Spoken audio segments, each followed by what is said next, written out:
El primer y más importante tópico que típicamente enfrentamos, o herramienta con la cual típicamente trabajamos en econometría, es utilizar el método que se llama de mínimos cuadrados ordinarios. Y para motivar un poco por qué utilizamos este método y qué es lo que queremos hacer con él, partamos con algo un poquito general, como por ejemplo decir que la economía es fundamental y esencialmente una ciencia observacional. No es una ciencia experimental, sino es una ciencia observacional. Yo diría que, entre otras cosas, afortunadamente, es una ciencia más observacional que experimental.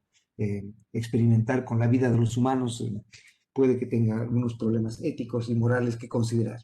Lo que ocurre lamentablemente cuando no tenemos experimentos y no tenemos la posibilidad de hacer experimentos aleatorios, es que tenemos que utilizar simplemente las observaciones de resultados de conductas de los individuos para intentar hacer inferencias respecto a su comportamiento, la estructura que dio origen a ese comportamiento. La teoría económica también provee muchas veces alguna discusión respecto a la relación que tienen algunas variables, pero no nos dice muchas cosas más respecto a eso. Por ejemplo, nosotros conocemos que hay infinitas variedades de teorías que nos dicen cuáles son los efectos que tiene la política monetaria sobre las condiciones económicas, ¿cierto? Están desde aquellos que postulan en la superneutralidad del dinero y por lo tanto que la política monetaria lo que hace en el corto, mediano y largo plazo es simplemente afectar a la inflación, que tiene muy poca chance de tener efectos reales, hasta aquellos que consideran que el Banco Central tiene mucho que hacer y que puede hacer muchas cosas afectando variables reales. Entonces tenemos muchas teorías y como tenemos muchas teorías, lo que intentamos hacer es, ojalá utilizando el arsenal que tenemos, dar respuestas empíricas a este tipo de preguntas. Y muchas veces nuestras preguntas son respecto a teorías que compiten, otras veces son versiones más utilitarias. Queremos simplemente, por ejemplo, encontrar un modelo que caracterice razonablemente las regularidades de una variable y tratar de utilizar ese modelo para predecir el comportamiento de esa variable.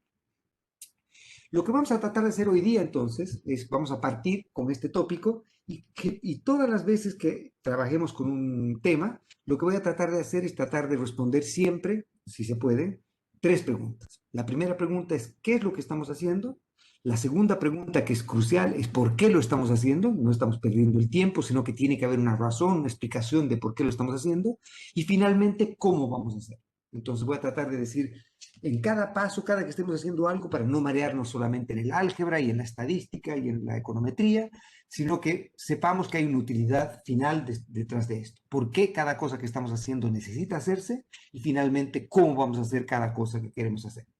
En este caso, entonces, las tres preguntas que queremos responder es, ¿qué queremos hacer? En primer lugar, presentar a nuestro amigo, que va a ser un amigo que es como nuestro amigo Woody de, de Toy Story, va a ser nuestro amigo fiel, porque vamos a ver que la herramienta más popular, más utilizada, más conocida, más divulgada en econometría es utilizar el estimador que se llama el estimador de mínimos cuadrados ordinarios, o el S en inglés, por Ordinary Least Squares.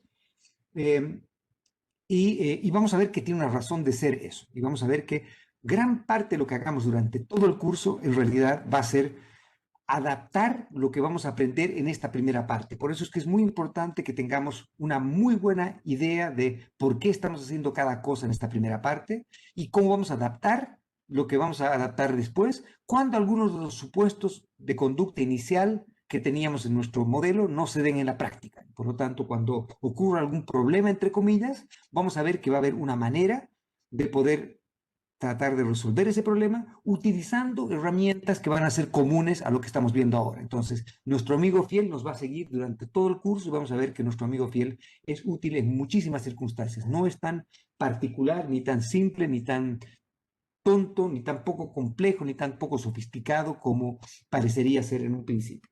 ¿Ok? Entonces, lo que vamos a tratar de hacer es tratar de derivar el estimador de mínimos cuadrados ordinarios y tratar de derivar sus propiedades. ¿Ok? ¿Por qué es importante? Ya hemos dicho, porque es probablemente la herramienta más utilizada en estimación en econometría y en economía, y como hemos dicho también, es bastante general y se puede utilizar para bastantes cosas adicionales. ¿Ya? Y finalmente lo que voy a hacer es tratar de partir por un enfoque simple y tratar de llegar a algo más complejo. Voy a mostrar que para preguntas relativamente simples y para preguntas razonablemente complejas, vamos a ver que más o menos el mismo tipo de instrumentos y más o menos el mismo tipo de herramientas van a poder utilizarse simplemente adaptando las técnicas con las que estamos trabajando. ¿Ok? Entonces, lo que voy a hacer ahora va a ser partir presentando una motivación muy simple, que seguramente ha sido lo que ustedes han visto en el curso el curso introductorio de estadística y de econometría, que es mostrar cómo funciona el modelo de regresión lineal cuando tenemos un solo regresor, además de la variable dependiente. Luego de eso voy a mostrarles cómo generalizamos esto, y voy a presentarles el marco de regresión lineal, voy a tratar de discutir la filosofía detrás de este marco y por qué este marco es, como su nombre lo dice, bastante general.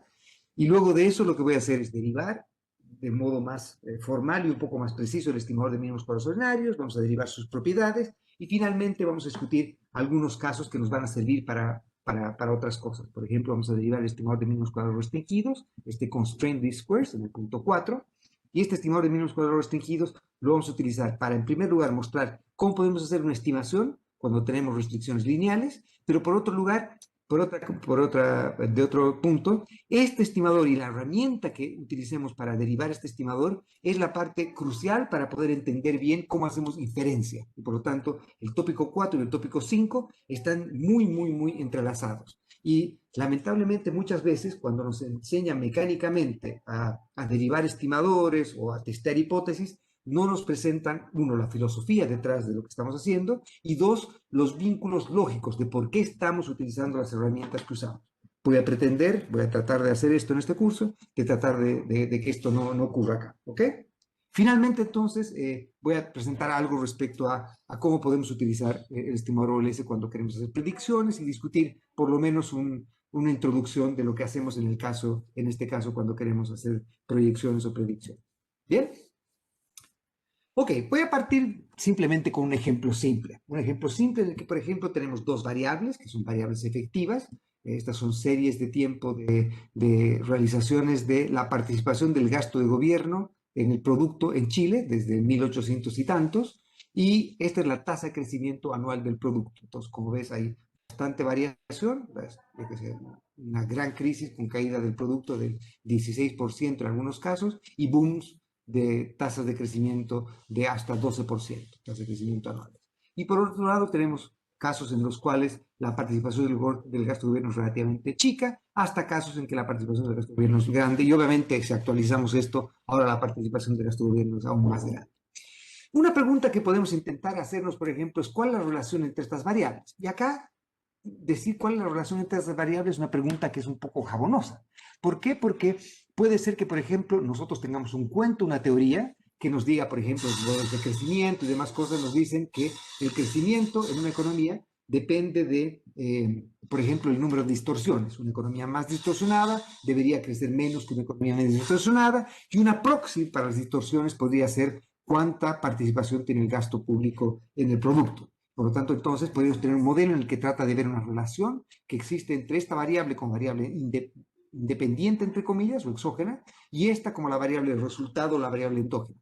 Pero alguien podría decir que la relación es más bien totalmente distinta, que en realidad lo que nos interesa es decir qué es lo que hace que tengamos un tamaño de gobierno dado y que en realidad cuando estamos creciendo más o estamos creciendo menos, decidimos aumentar o disminuir el tamaño del gobierno. Por lo tanto, la relación de causalidad acá no tiene que ver con simplemente la correlación que existe entre estas variables. Entonces, es importante, y esto seguramente lo viste en sus cursos de estadística, es importante tomar en cuenta que correlación y causalidad no son lo mismo, y ahora voy a dar algunos ejemplos de eso. Pero partamos con, primero, si queremos ver alguna medida de cuán asociadas o cuán estrecha es la relación entre dos variables, sin tener todavía una idea de cuál es la dirección de causalidad, si es que existe entre estas variables. Entonces, la primera cosa que probablemente se ha visto cuando se han hecho un curso de estadística es ver correlaciones simples, o lo que se llama el coeficiente de correlación.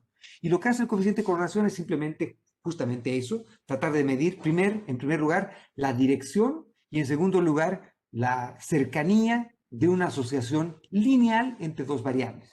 El coeficiente de correlación lo que trata de evaluar es la asociación lineal entre variables. Si es que dos variables se relacionan no linealmente, el coeficiente de correlación no va a ser una medida apropiada para saber cuál es la asociación entre estas variables. Pero si la asociación entre estas variables es aproximadamente lineal, entonces esta puede ser una buena medida para tratar de caracterizar la asociación entre estas variables. En cuanto a la dirección, de la asociación, lo que hace el coeficiente de correlación por su signo es simplemente decirnos si la relación es creciente o decreciente. No nos dice cuál determina cuál, pero sí nos dice si las dos se mueven en la misma dirección o se mueven en direcciones opuestas. Entonces, si la correlación es positiva, las dos variables tienden a moverse en la misma dirección. Si la correlación es negativa, las dos variables tienden a moverse en direcciones opuestas. Cuando una está creciendo, la otra está cayendo y viceversa. Y obviamente, si es que la correlación es lo suficientemente cercana a cero, decimos que no hay una asociación lineal entre estas variables. Que si una variable está subiendo, la otra puede estar subiendo, bajando, sin que haya un patrón sistemático que las asocie. Y la proximidad lo que hace es decirnos cuán estrecha es la relación entre estas variables o cuán cercana es la relación entre estas variables. Si es que la correlación en términos absolutos es lo suficientemente cercana a 1, entonces esto nos quiere decir que las dos variables tienden a moverse de una manera relativamente predecible en su comportamiento lineal entre sí. Si es que la correlación en términos absolutos es lo suficientemente cercana a 0, la asociación es impredecible en los movimientos entre estas variables. ¿Ok?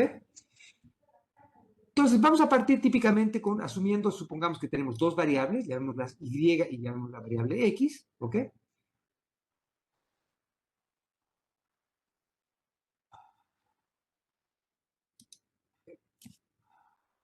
Permíteme un segundito, por favor, ¿ya? Dame un segundo.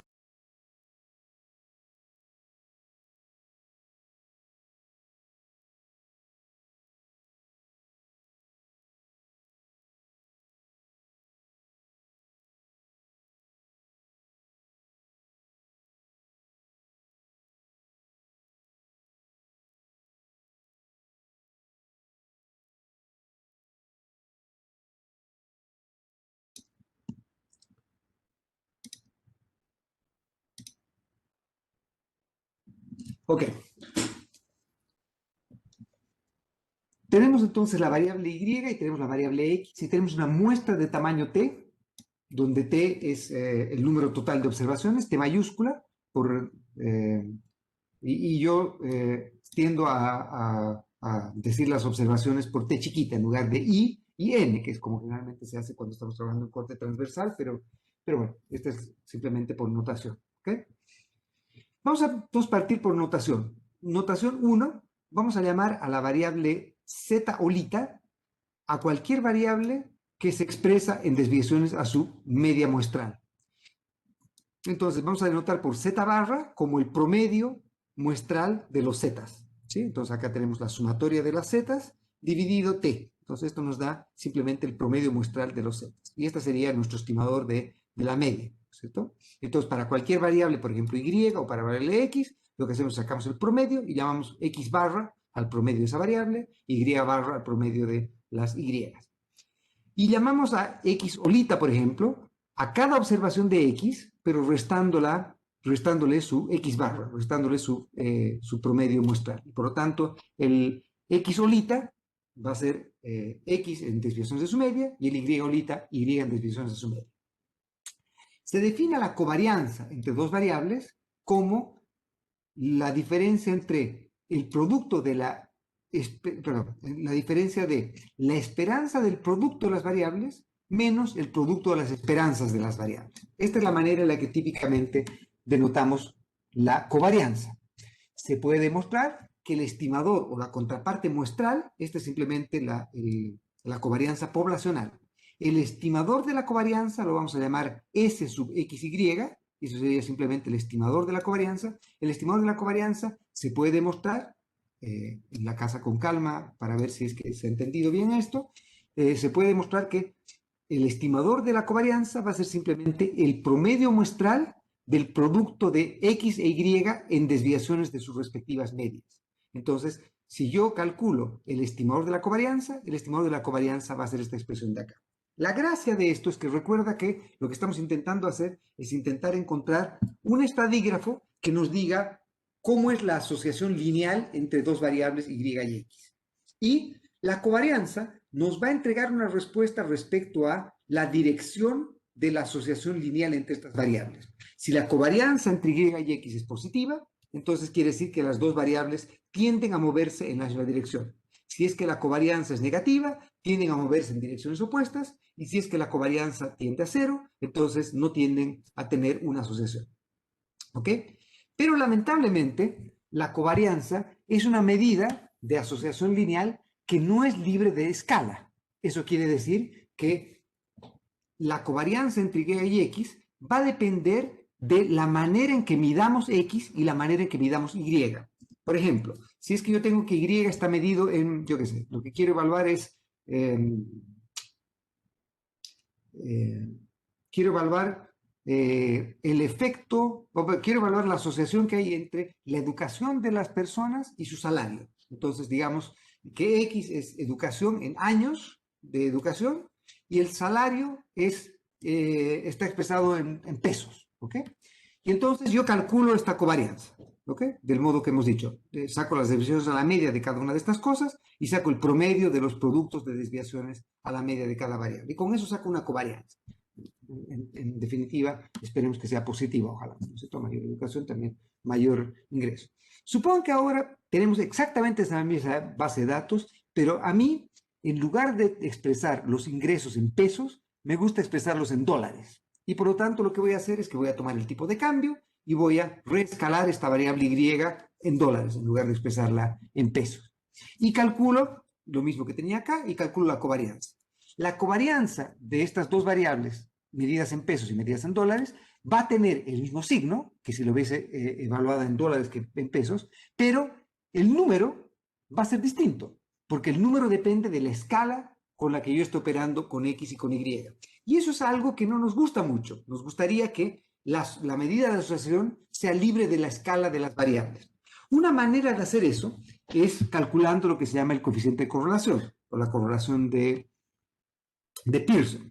Y esta correlación lo que hace es justamente medir esta asociación lineal de relación entre las variables, donde además de ver la dirección, también trata de aproximar cuán cercana está la relación que existe entre estas variables. ¿Ok? Y por lo tanto, entonces, lo que hacemos en este caso es simplemente que tenemos que la variable, lo que vamos a hacer es decir, nuestro estimador de la correlación, entonces este R es nuestro estimador de la correlación, y este estimador de la correlación lo que va a hacer es básicamente lo siguiente, va a tomar la covarianza, que es exactamente lo que teníamos acá, el estimador de la covarianza, pero lo va a dividir y va a escalar cada variable, la va a escalar por la desviación estándar o el estimador de la desviación estándar de X y el estimador de la desviación estándar de Y. Entonces, al final del día, si la piensas bien, lo que estamos diciendo acá es que estamos expresando a cada variable estandarizada, porque recuerda que el X solita y el Y solita son simplemente cada variable en desviaciones a su media.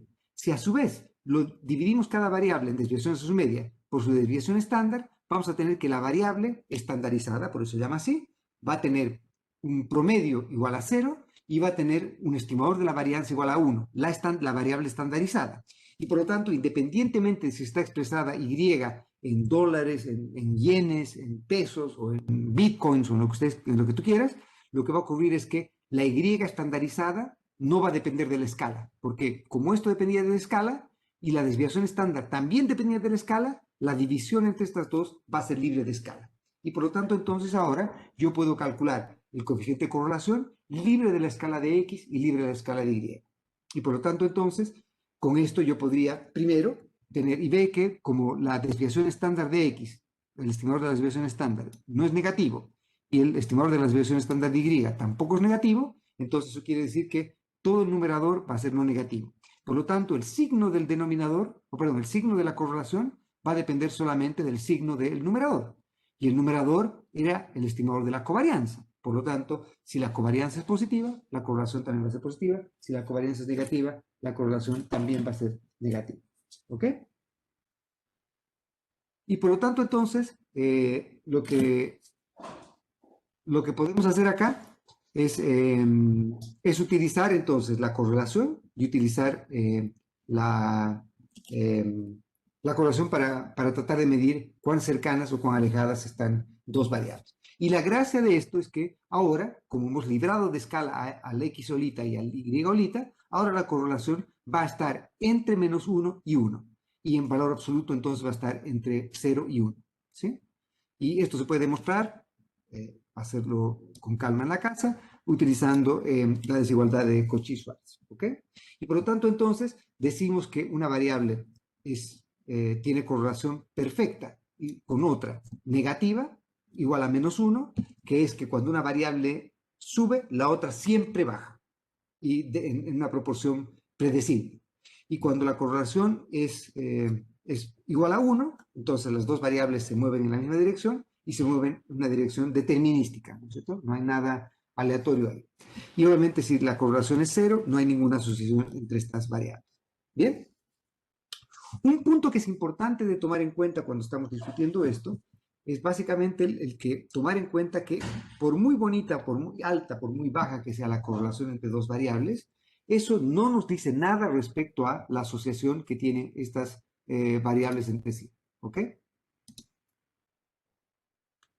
Y por lo tanto, entonces, como seguramente varias veces ya han escuchado en la vida real, estadística nos dice, o bueno, economía nos dice que correlación no necesariamente implica causalidad. Una de las falacias lógicas más prevalentes, más complejas y más peligrosas es la falacia lógica que se llama la falacia de post hoc ergo propter hoc. Toda falacia lógica que se respete tiene una traducción al latín. La traducción de post hoc ergo propter hoc es después de, entonces a causa de. O pasó esto y por lo tanto pasó esto otro. Y lo que hace esta falacia entonces es tratar de darle una relación de causalidad a una correlación. Es que si nosotros observamos algo y luego observamos otra cosa, podemos tender, muchas veces equivocadamente, a creer que algo ocurrió porque ocurrió otra cosa. Entonces, en el ejemplo que teníamos antes, eh, alguien podría decir que se crece menos porque el tamaño de gobierno es mayor y se crece más cuando el tamaño de gobierno es más chico, o alguien podría decir que cuando se crece mucho, no sé, se achica el gobierno, no sé, estoy inventando, ¿no es cierto? Pero lo que estamos tratando de decir acá es que podemos obtener una correlación entre estas dos variables, pero eso no quiere decir que sepamos cuál de estas dos variables causa desde un punto de vista lógico, económico, a la otra. Correlación entonces no necesita ser causalidad. Y por lo tanto puede ser que nosotros tengamos grandes coeficientes de correlación y que eso no quiera decir absolutamente nada, que no hayamos entendido nada del fenómeno que estamos discutiendo. Un punto que también es importante es que muchas veces es importante distinguir entre significancia estadística y significancia numérica. Muchas veces podemos encontrar una correlación muy alta entre variables, pero el efecto marginal que una variable tiene sobre otra es muy chico. Entonces, que nosotros podamos encontrar que hay una correlación muy grande entre una variable y otra, o que una variable afecte a otra, pero que los cambios que tengamos que hacer en esa variable para que haya un cambio realmente significativo, importante desde un punto de vista económico, sean gigantescos y poco prácticos. Por lo tanto, desde un punto de vista económico, pese a que desde un punto de vista estadístico puede haber una relación que sea significativa, desde un punto de vista económico puede que esta relación no sea significativa.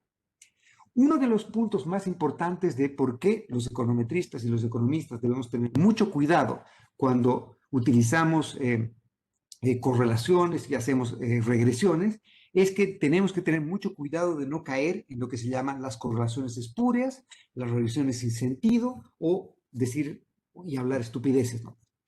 Y lamentablemente es algo que es muy prevalente en todas partes. Lamentablemente, cuando nosotros tomamos variables que no tienen ninguna relación lógica, económica, causal, sí pueden tener correlaciones muy altas entre sí. Y por lo tanto, aunque tenga una correlación muy alta, no tiene ninguna asociación desde un punto de vista económico y por lo tanto no hay ninguna estructura útil que se pueda desprender de esa correlación. Y hay muchos ejemplos de eso. Por ejemplo, unos ejemplos más antiguos y más famosos es de un señor Yule que hizo bastantes aportes en econometría, sobre todo econometría de series de tiempo, pero lo que hizo este señor para mostrar justamente una correlación espuria, una correlación sin sentido o algo de mostrar que algo no tenía sentido, era simplemente mostrar que la correlación que existía entre las tasas de mortalidad en Londres, en Inglaterra, y la proporción de matrimonios en la iglesia anglicana. Entonces él tomó datos de 1866 hasta 1911 y correlacionó eso con las tasas de mortalidad en Estados Unidos, la muerte en Inglaterra. Y encontró una correlación gigantesca, cercana a 1. Por lo tanto, hay una asociación muy estrecha entre todas las variables. Las dos variables se mueven en la misma dirección y se mueven de un modo muy estrecho. Pero la pregunta es, ¿eso tiene alguna interpretación útil desde un punto de vista práctico? Estamos con esto queriendo decir que porque la iglesia anglicana se volvió más popular, la gente se moría. ¿O estamos queriendo decir con eso que la gente se muere más y por lo tanto va a la iglesia? ¿Qué asociación queremos entregar con esta correlación? Y obviamente acá, si por ejemplo creyésemos que la causalidad va desde iglesia hasta muerte, entonces obviamente, dado el coeficiente de correlación que existe, la manera más simple de conseguir que la gente no se muera es evitar que la gente vaya a la iglesia, cosa que claramente no tiene mucho sentido desde el punto de vista, por lo menos, no sé si tendrá algún sentido o no, pero no parecería ser muy sostenible esa conclusión.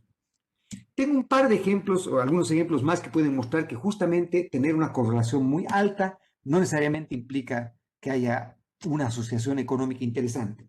Por ejemplo, acá tenemos datos de, en la línea roja tenemos las muertes en los veranos en Estados Unidos, en mayo, junio y julio, que son los meses más calurosos, digamos, y tenemos la venta de helados. Obviamente, lo que está ocurriendo acá es que por alguna razón, cuando las temperaturas son más altas, obviamente se venden más helados, pero hay otro factor adicional que probablemente está diciendo que por alguna razón alguien mata más en los veranos que en otros casos. Pero si es que nosotros nos olvidamos de este tercer factor y solamente vemos estas dos variables, entonces encontramos una asociación entre el número de muertes y la venta de helados. Y por lo tanto, la conclusión lógica debiese ser que debiésemos proscribir la venta de helados si es que queremos que la gente no muera. O arrestar a toda persona que está comprando helados porque seguramente creemos que después de comer un helado va a ir a matar a alguien, lo cual obviamente tampoco hace mucho sentido. Otra asociación que me parece muy interesante es que si ves, por ejemplo, tenemos en las barritas la participación de mercado de el Internet Explorer. Y probablemente acá todo el mundo es lo suficientemente viejo para ni siquiera haber escuchado lo que era el Internet Explorer, pero el Internet Explorer era como el Chrome, digamos, era el navegador de Internet más popular a principios de los años 2000. Y la penetración del mercado del Internet Explorer fue cayendo cada vez más por sustitutos. Entonces ya casi nadie usa el Internet Explorer, ahora se llama Edge o algo parecido, creo. Y por lo tanto esto ha ido cayendo en el tiempo. Y por otro lado, pese a lo que nos dicen las noticias y pese a lo que nos dice Hollywood y lo que querramos, el mundo en general es bastante más seguro ahora de lo que ha sido en el pasado, exceptuando obviamente, esta coyuntura por los problemas de la contingencia sanitaria. Pero si, por ejemplo, vemos en Estados Unidos el número de muertes ha ido cayendo muy fuertemente, lo mismo ha ocurrido en Chile, lo mismo ha ocurrido en casi todas partes del mundo. Las muertes o los asesinatos en Estados Unidos han caído fuertemente y si es que nosotros cubriésemos una correlación entre la penetración de mercado de Internet Explorer y el número de muertes en Estados Unidos, vamos a encontrar que la correlación es tremendamente elevada, ¿sí?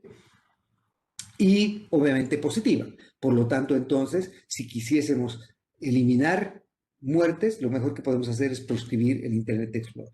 O, en el fondo, lo que estamos diciendo es que a medida que el Internet Explorer se ha hecho menos popular, la gente se ha vuelto menos sofisticada para matar, porque el Chrome no nos entrega tan buenas maneras de matar gente como como nos entregaba el Internet Explorer. Otra vez, no tiene mucho sentido esto. Otro ejemplo de una correlación espuria que no tiene mucho sentido es que en la línea azul tenemos el número de usuarios de Facebook en el mundo y en la línea amarilla tenemos la trayectoria de la tasa de interés por la deuda soberana de Grecia. Obviamente lo que ha ocurrido en Grecia es que a medida que el gobierno griego se ha vuelto más irresponsable, lo que tenían que pagar a los adquirientes de bonos de deuda era mayor porque el riesgo de default era más grande, se ha vuelto más riesgoso Grecia y por lo tanto la tasa de interés de estos bonos ha ido cayendo, ha ido creciendo fuertemente. Y por lo tanto, obviamente, lo que ocurre en este caso es que si correlacionamos estas dos variables, la correlación es tremendamente elevada. Entonces, si viésemos esta correlación, el gobierno griego querría echarle la culpa a la popularidad de Facebook por el causante de aumentar el riesgo país de Grecia. Claramente no tiene mucho sentido. Bien, yo creo que tal vez la idea de lo que estamos diciendo debiese quedar más o menos clara con esto, ¿no es cierto? No sé si hay pregunta. ¿Estamos bien? Perfecto. Bien, entonces vamos ahora a salir de simplemente el análisis de correlación y vamos a tratar de ahora dar alguna implicancia causal. Entonces, el minuto en que nosotros hacemos un modelo de regresión, típicamente lo que estamos diciendo acá es que nos estamos jugando algo respecto a que creemos, no estamos solamente interesados en ver la asociación lineal entre dos variables, sino que estamos interesados en tratar de evaluar una dirección, entre comillas, causal entre estas variables. Y por lo tanto, entonces, lo que hacemos típicamente cuando hacemos econometría es el de intentar ponerle nombres y apellidos y adjetivar lo que estamos haciendo. Por lo tanto, acá, por ejemplo, tenemos que el modelo con el modelo de regresión lineal simple, se llama el modelo de regresión lineal simple porque tenemos solamente, además de la constante, una sola variable, un solo regresor. Entonces, nosotros acá tomamos una posición que nos dice, la relación que existe entre Y y X es en primer lugar lineal.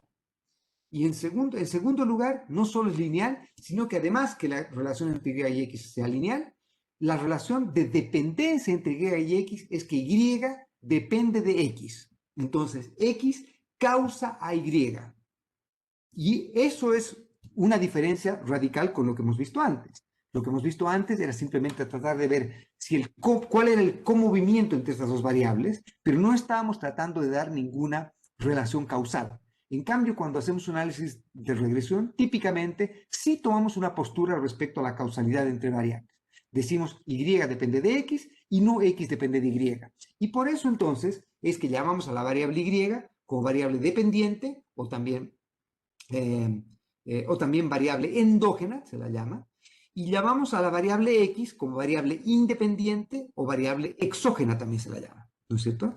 Y por lo tanto, entonces acá, cuando hemos hecho esta idea, ya hemos tomado una postura. Decimos, por ejemplo, creemos que el crecimiento depende de las distorsiones o del tamaño del gobierno, si creemos que Y es crecimiento y X es tamaño del gobierno, o creemos que el tamaño del gobierno depende del crecimiento. Ahí estamos decidiendo cuál es la relación de causalidad que estamos evaluando. Obviamente esta decisión no es caprichosa. Tenemos en principio teoría económica que nos ayuda y además, como vamos a ver más tarde en el curso, también vamos a ser capaces de poder desentrañar relaciones causales utilizando econometría. Van a haber tests con los cuales vamos a ver si es que efectivamente esto que estamos nosotros diciendo, que Y depende de X, es efectivamente así o no. Y vamos a tratar de testear la hipótesis de si X es una variable, vamos a llamarla exógena, en terminología que vamos a discutir un poquito más tarde, respecto a cómo hacemos eso y cómo hacemos los tests, pero vamos a tener una manera de tratar de zanjar la pregunta de si X es o no exógena, entre comillas. ¿Okay? La otra cosa que típicamente hacemos cuando hacemos un modelo de regresión lineal es que, en principio, creemos que el movimiento de la variable Y, cómo Y se comporta, depende de dos componentes. El primer componente son estos dos términos, que es lo que vamos a llamar el componente sistemático. Y entonces lo que creemos es que la variable Y depende sistemáticamente de X, que cuando X se mueve, Y se mueve en respuesta a ese X. Parte del movimiento de Y se debe a cambios en X. Y además asumimos que la asociación o el componente sistemático se puede caracterizar como una función lineal y que aunque no conocemos cuáles son los coeficientes o los parámetros asociados a beta 1 y beta 2, lo que vamos a tratar de hacer es con la muestra que tenemos, tratar de obtener estimadores de estos parámetros. ¿Ok? Esa es la primera cosa que tratamos de hacer. Y este componente de acá es el componente sistemático porque como X es la variable exógena, la variable independiente, entonces nosotros podemos tratar de ver cuando cambia X, cuál debería ser el componente predecible del cambio de Y. Y por lo tanto, como es el componente predecible del cambio de Y, es el componente sistemático, porque depende sistemáticamente de X. Pero a su vez, asumimos que hay otro componente que nos determina el movimiento de Y. Parte de ese es el cambio de X que asumimos que es sistemático, y parte es un componente que asumimos que es no sistemático o impredecible, o como me gusta llamarlo, el capricho divino o el capricho de Dios. Entonces, este componente, para ser no sistemático, tiene que cumplir con varias propiedades. La primera de estas propiedades es que no puede ser que, por ejemplo, si es que el U hoy día es un shock que ha sido positivo, mañana sea igual de probable que sea positivo. Y por lo tanto, los shocks no pueden tener persistencia o no pueden tener correlación entre sí. ¿Sí? Porque para que sea no sistemático, no puede ser predecible. Si sistemáticamente este U es positivo, sistemáticamente es negativo, este no puede ser el U como lo estamos entendiendo acá, porque tiene un componente predecible o sistemático. Y la segunda cosa que va a ser impredecible a este componente es que no puede estar correlacionado con el X. Porque si cuando se mueve X también se mueve U, entonces no podemos separar el movimiento de Y en un componente sistemático que depende de X y un componente no predecible. ¿Por qué? Porque como U se mueve con X, va a haber una parte predecible del cambio de U que se debe a X.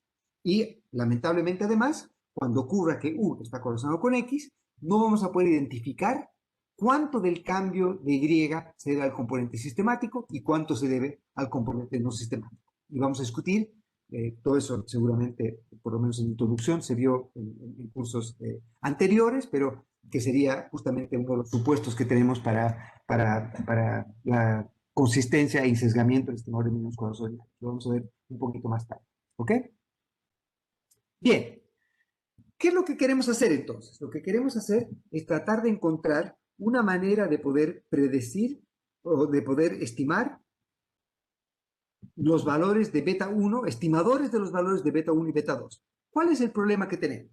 El problema que tenemos es que nosotros observamos los Y, observamos a los X, pero no conocemos beta 1, beta 2 y no observamos a los U's, justamente porque son los caprichos divinos, son los componentes no sistemáticos. Entonces, nosotros observamos Y, nosotros observamos X, pero no podemos decir cuál es, como no conocemos beta 1 y beta 2, no podemos decir cuál es el componente sistemático, cuál es no sistemático. Si, por ejemplo, supiésemos cuál es el valor de beta 1 y cuál es el valor de beta 2, entonces encontrar el capricho divino es trivial, ¿no es cierto? Porque simplemente como observamos beta 1, o conocemos beta 1, conocemos beta 2, observamos Y y observamos X, por residuo obtendríamos el U. Lamentablemente, solo observamos Y, solo observamos X, no observamos U y no conocemos beta 1 y beta 2. ¿Ok? Entonces, el nombre del juego es tratar de obtener estimadores de beta 1 y beta 2 que traten de encontrarme los valores más cercanos a los verdaderos beta 1 y beta 2 que desconocemos. Como no observamos los U's y solo observamos los X, nos es imposible, dada una muestra de cualquier tamaño, decir cuánto exactamente es beta 1 y cuánto exactamente es beta 2. Lo único que podemos saber es lo que observamos, que son el componente de, el comportamiento de Y y el componente de X. Lo que tenemos entonces es que tenemos un tamaño de muestra, de tamaño T, yo que sé, tenemos por ejemplo 20 datos, en el ejemplo de acá tenemos un ciclo de observaciones, de datos de participación del gasto del producto y de crecimiento anual. ¿Ok? Tenemos datos de esas variables y tenemos dos parámetros que desconocemos, o estimadores de beta 1 y de beta 2. Entonces, la idea, el nombre del juego acá, es observando T observaciones de Y y de X, tratar de obtener estimadores de beta 1 y de beta 2. Entonces, supongamos que tenemos, yo qué sé, 20 observaciones de Y y de X y tenemos dos parámetros a estimar. Nuestras incógnitas entonces son dos parámetros y tenemos en principio esta ecuación para, yo qué sé, el año 1890, 1891, 92, 93, etc. Para cada año tenemos una ecuación. Entonces tenemos 20 ecuaciones, porque para cada año tenemos una ecuación, y tenemos dos incógnitas. Entonces, uno se diría, bueno, si tenemos más ecuaciones que incógnitas y queremos resolver para beta 1 y beta 2, cuando tenemos más ecuaciones que incógnitas, quiere decir que tenemos infinitas posibles soluciones. ¿Por qué tenemos infinitas posibles soluciones? Porque, por ejemplo, alguien podría decir, bueno, si queremos obtener un estimador de beta 1 y beta 2, ignoremos por lo pronto los U's y tomemos solamente, yo qué sé, por decir algo, tomemos este punto y este punto. Entonces tenemos el año, yo qué sé, 1950, por decir algo, y el año 1970. Tenemos dos datos. Entonces tenemos este dato y tenemos este dato. Como tenemos dos datos, ahora tratemos de ajustar una recta entre estos dos puntos. Entonces, la recta va a ser esta y vamos a decir, bueno, beta 1 y beta 2 son tales que la relación acá es positiva. Pero alguien podría decirme, mira, en realidad no, yo he nacido este año y mi amiga ha nacido este año. Y por lo tanto, entonces yo voy a hacer una recta que junte estos dos puntos. Y voy a tener una relación completamente distinta. Alguien puede decir, no, en realidad me gustan estos dos puntos de acá, o estos dos de acá, etc. Entonces, obviamente, por eso tenemos infinitas posibles soluciones, porque va a depender de las observaciones que escojamos para poder ajustar esta recta. Por lo tanto, entonces, no nos gusta mucho hacer eso. ¿Qué nos gustaría, pero? Lo que estamos tratando de encontrar es que, observando Y y observando X, tratar de ver cuál es la mejor manera de ajustar una recta para tratar de predecir el componente sistemático de la relación entre Y y X, si es que esta es una relación lineal. Entonces, volviendo a este grafiquito que tenemos acá, entonces lo que estamos tratando de decir es, bueno, dados estos puntos de acá, ¿cuál es la mejor recta que podríamos tratar de ajustar? Entonces, podríamos tratar de hacerlo al ojo, decir, mira, yo diría que es más o menos por acá. Alguien diría, no, tal vez por acá. Entonces, tratar de al ojo ajustar una recta también podría ser una manera de tratar de resolver este problema.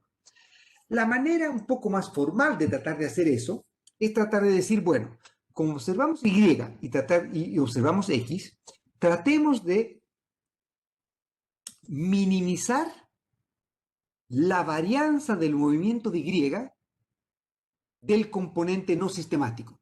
O tratemos de minimizar la dispersión en Y proveniente del componente no sistemático. O lo que es lo mismo, tratemos de extraer la mayor cantidad de información del componente sistemático. Entonces, una manera de hacer eso es decir, vamos a tratar de encontrar el estimador de beta 1 y de beta 2 tales que la volatilidad del componente que no observo, del no sistemático, sea lo más chico posible.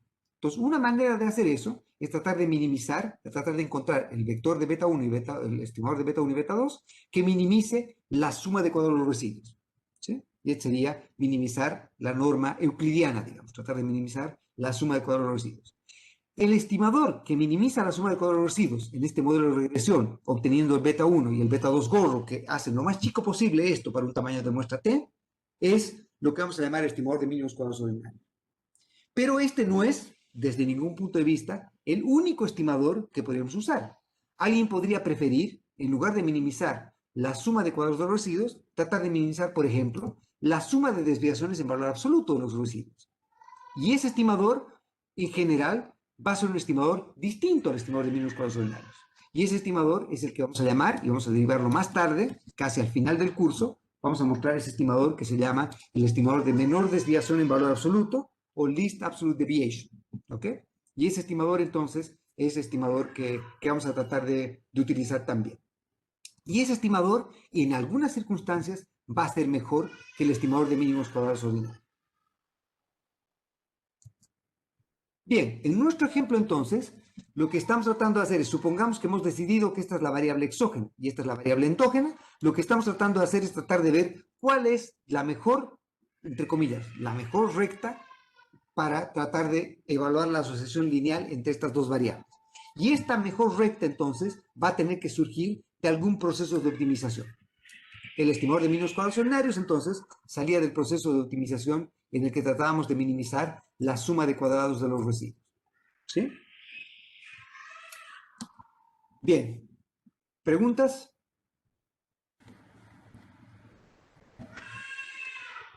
Perfecto.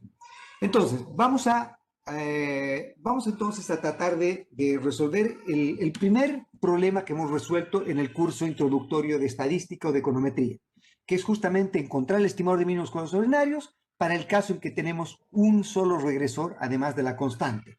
Entonces, como decíamos, lo que intentamos hacer es minimizar la suma de cuadrados del componente no sistemático. ¿Para qué? Para que la mayor proporción de la varianza o del movimiento de los Y se deba al componente sistemático.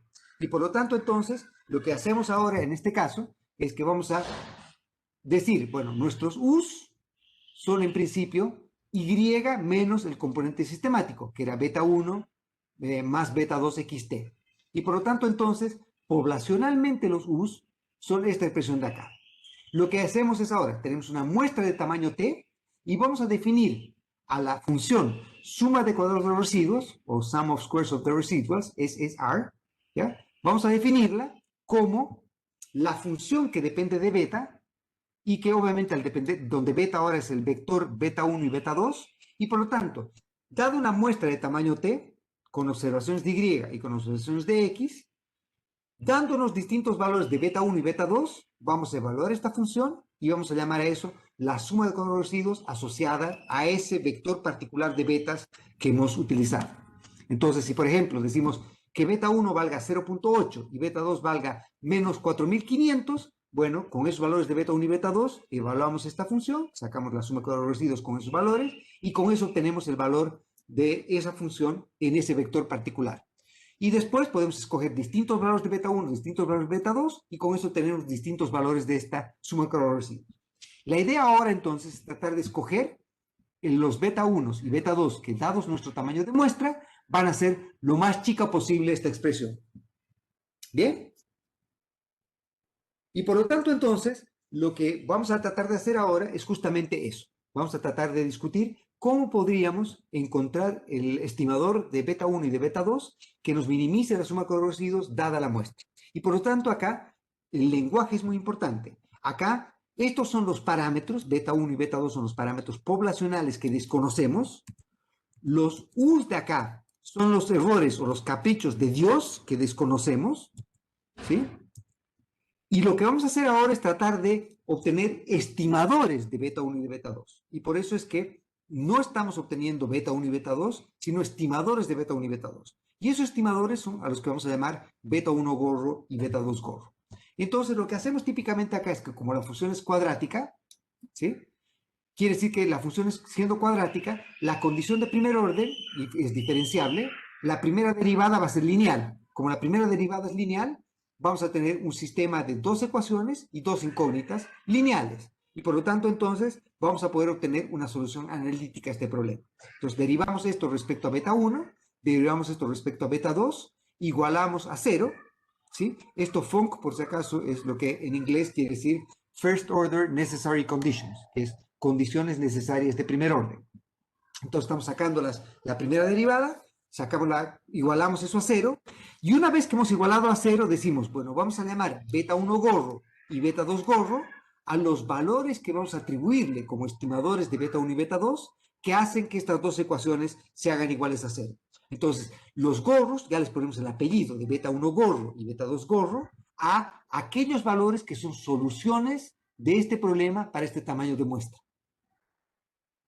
¿Ok?